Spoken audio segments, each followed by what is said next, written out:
अस्सलामुअलैकुम, welcome back to my channel. ये जो वीडियो है ये प्रॉक्सी वॉर्स का सेकंड पार्ट है। अगर आपने मेरा पहला पार्ट नहीं देखा प्रॉक्सी वॉर्स के ऊपर तो मेक श्योर कि आप पहले वो देख लें, उसके बाद इस वीडियो को देखें ताकि आपको ये वीडियो समझ में आए। तो इस वीडियो में हम जो नेगेटिव इम्पैक्ट है, रिपरकशंस हैं या नेगेटिव इम्पैक्ट हैं प्रॉक्सी वॉर्स के, उसको डिस्कस करेंगे और दीगर टॉपिक्स इसके साथ रिलेटेड हैं उनको भी, जैसे रोल ऑफ एक्सटर्नल एलिमेंट्स, उनका क्या रोल है। तो चलिए let's jump to the video without wasting any time. पहला जो नेगेटिव इफेक्ट है वो है फ्लड ऑफ रिफ्यूजीज। जहाँ पे भी प्रॉक्सी वॉर्स हुई हैं तो वहाँ पे आपको जो है वो रिफ्यूजीज की तादाद बहुत ज़्यादा मिलेगी, बल्कि बहुत ही फ्लड मिलेगा रिफ्यूजीज का।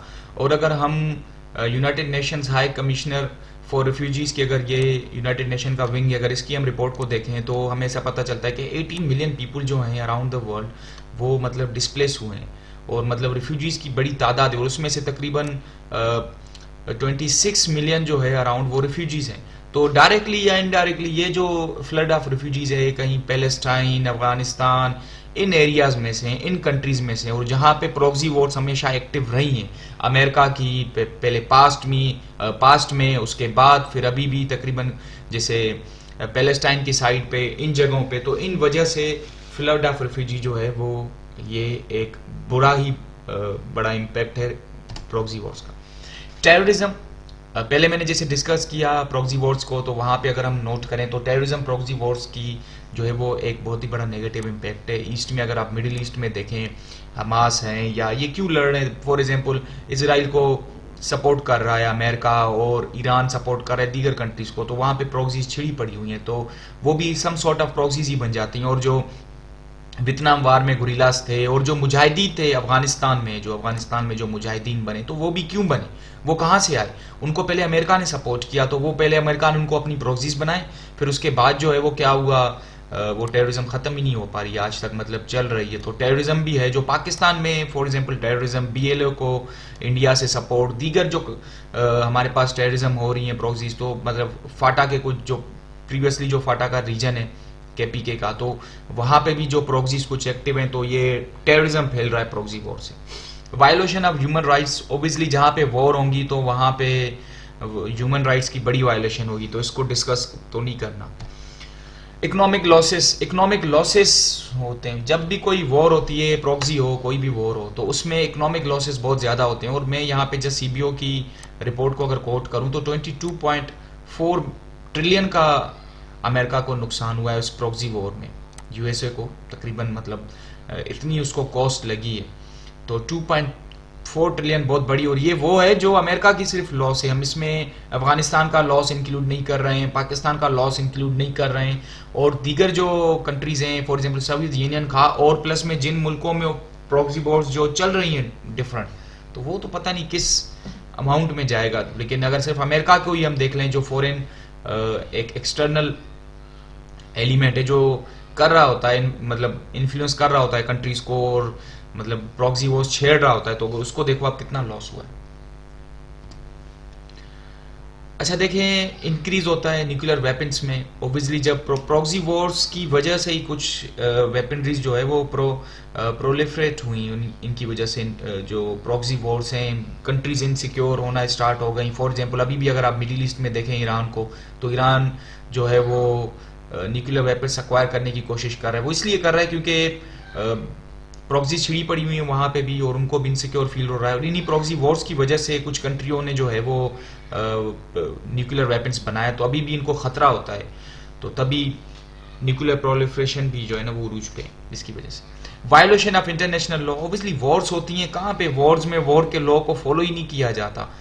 आप देखें अमेरिका अपनी प्रॉक्सीज में कैसे मतलब पाकिस्तान की सवरेनिटी को कंट्रोल करने की कोशिश कर रहा था, इसके दौरान हम अपने सवरेनिटी के ऊपर कॉम्प्रोमाइज़ कर रहे थे, और दीगर इंटरनेशनल लॉज हैं, यूनाइटेड नेशंस हैं, इनकी बातों को सुना ही नहीं जाता। मतलब इंटरनेशनल लॉ की तो बड़ी ब्लंटेड वायलेशन होती है प्रॉक्सी वॉर्स में। Role of external elements in proxy wars. अच्छा, रोल ऑफ एक्सटर्नल एलिमेंट्स से यहाँ पे ये मुराद है कि foreign involvement in the proxy wars, के फॉरेन इन्वॉल्वमेंट जो होती है वो प्रॉक्सी वॉर्स में कैसे होती है। ओबियसली उनका रोल नेगेटिव ही है, कोई पॉजिटिव तो नहीं है, अमूमन नेगेटिव है। अगर और यहाँ पे फॉरेन स्टेट्स को हम देखते हैं। अच्छा, ये टॉपिक को कुछ इस नज़रिए से भी देख सकते हैं कि अगर फॉर एग्जांपल फॉरेन एलिमेंट्स में अब कुछ भी आ गए, अगर आप एक ऑर्गेनाइजेशन होती है, ये अमूमन मैनेजमेंट से टॉपिक जो है ना थोड़ा ड्राइव मुझे लग रहा है, तो फॉर एग्जांपल ऑर्गेनाइजेशन होती है तो उसके इंटरनल और एक्सटर्नल इश्यूज होते हैं।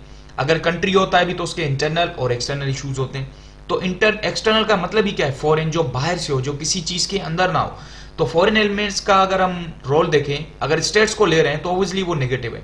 अगर हम यहाँ पे फॉरेन एलिमेंट्स में सबको कंसीडर करें, इंटरनेशनल रिलेशंस में सारे एक्टर्स को, फॉर एग्जांपल मल्टीनेशनल कंपनीज हो गई, और अगर हम जो है वो स्पेशली जो हमारे जो हमारी इंटरनेशनल ऑर्गेनाइजेशंस हैं, जैसे आईएमएफ हो गया, यूनाइटेड नेशंस हो गया, तो उनका रोल कुछ पॉजिटिव हो सकता है। लेकिन हम यहाँ पे रोल ऑफ, क्योंकि वो इन्फ्लुएंस नहीं कर रही होती इतनी प्रॉक्सी वॉर्स को, तो उनको हम नेग्लेक्ट कर देते हैं भाई, उनको इग्नोर कर देते हैं। तो रोल ऑफ एक्सटर्नल एलिमेंट्स में हम कंट्रीज को लेते हैं। कंट्रीज में हमारे पास जो अमेरिका है, जिन्होंने बड़ा इन्फ्लुएंस किया पूरी वर्ल्ड पॉलिटिक्स को, रशिया है, यूनाइटेड सोवियत यूनियन, तो इनका जो रोल है वो रोल कोई पॉजिटिव नहीं है। ओबियसली आपने प्रॉक्सी वॉर्स को पूरी दुनिया में मतलब लगवा दिया, वियतनाम में, कोरिया में, ऐसा कोई कोना ही नहीं छोड़ा जहाँ पे प्रॉक्सी वॉर्स ना हो। तो ओबियसली ये कोई रोल पॉजिटिव नहीं है। और ये रोल है क्यों नेगेटिव? क्योंकि उनको भी हंगर है पावर की, वर्ल्ड पॉलिटिक्स, रियलिज्म की थ्योरी के ऊपर ये होते हैं, और इकोनॉमिक गेन्स चाहिए इनको।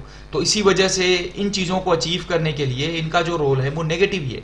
और इसी वजह से बहुत से कंट्रीज जो हैं वो डिस्ट्रॉय हुए हैं, आज तक जो है ना वो रिकवर नहीं कर पा रहे। अफगानिस्तान का मिसाल देख लो आप, सीरिया का मिसाल देख लो, मतलब मिडिल ईस्ट पे नज़र डालोगे जहाँ कहाँ तो तबाही तबाही है। सिर्फ इन जो ये एक्सटर्नल रोल्स हैं, इन्होंने जो है इन्वॉल्वमेंट की आके उनकी कंट्रीज़ में, सीरिया में, इन जगह पे। अमेरिका का भी, अमेरिका आ रहा है, कभी दूसरी कंट्रीज आ रहे हैं, सऊदी, तो ये सारे, तो इन वजह से जो रोल है एक्सटर्नल एलिमेंट्स का वो पॉजिटिव नहीं है कि आप मतलब आओ आग को बुझाओ, उसके बजाय आप लड़ते जा रहे हो। एक ही मतलब टेररिज्म को सपोर्ट करना है प्रोक्सीज में, इन चीज़ों को कभी वो इस्तेमाल कर रहा है कंट्री, कभी दूसरी कंट्री इस्तेमाल कर रहा है, हर कोई अपने मफाद के हिसाब से। क्योंकि वर्ल्ड पॉलिटिक्स में चल रही है कंपटीशन, हर जगह पे अब है कंपटीशन। तो इसी वजह से ये स्टेट्स और इकोनॉमिक गेन्स के लिए, इनके लिए तो इनका रोल जो है वो पॉजिटिव नज़र नहीं होता रहा। अल्लाह करे हो जाए, लेकिन नहीं होता नज़र। तो मिलेंगे इंशाल्लाह नेक्स्ट वीडियो में। अपना ख्याल रखिएगा। अल्लाह हाफिज़।